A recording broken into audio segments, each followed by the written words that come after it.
કેમ છો? ચાલો આજે આપણે ઇતિહાસના પાના ઉથલાવીએ અને જાણીએ 16 ફેબ્રુઆરીના દિવસ વિશે.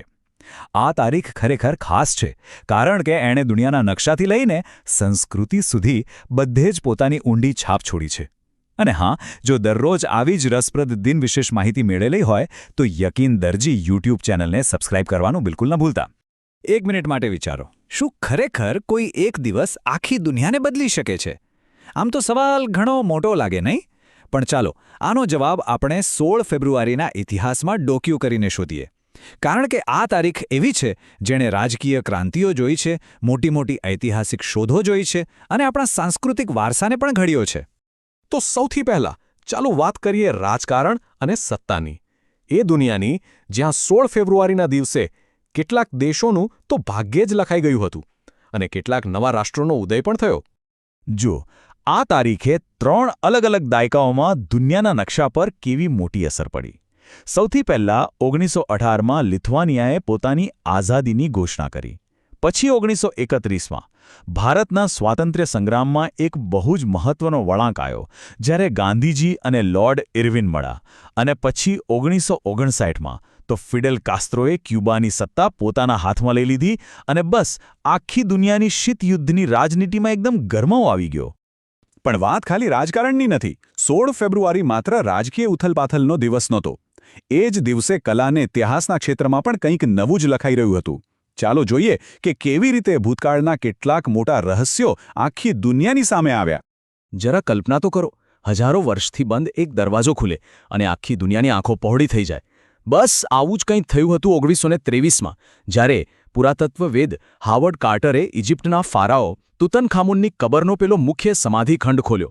સાચું કહું તો આ શોધને પુરાતત્વના ઇતિહાસમાં એક માઇલસ્ટોન માનવામાં આવે છે.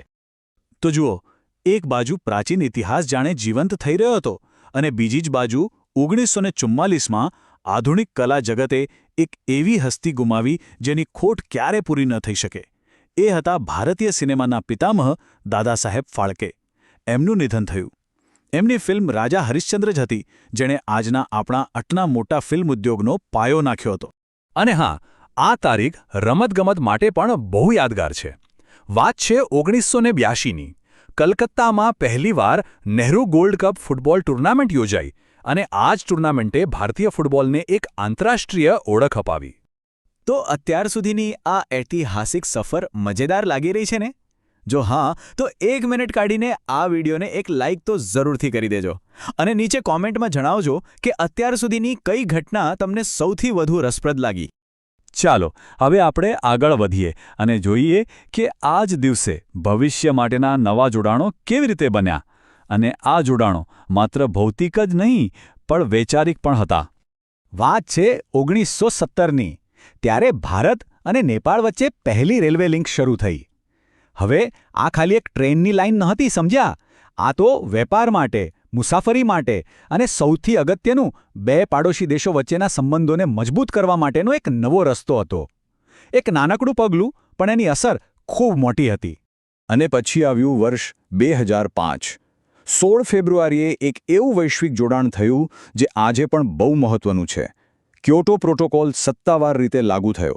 આ શું હતું? અરે, આ તો ગ્લોબલ વોર્મિંગ સામે લડવા માટેની એક ઐતિહાસિક આંતરરાષ્ટ્રીય સંધિ હતી જેણે આખી દુનિયાના દેશોને આપણા પર્યાવરણને બચાવવા માટે એક સાથે લાવી દીધા.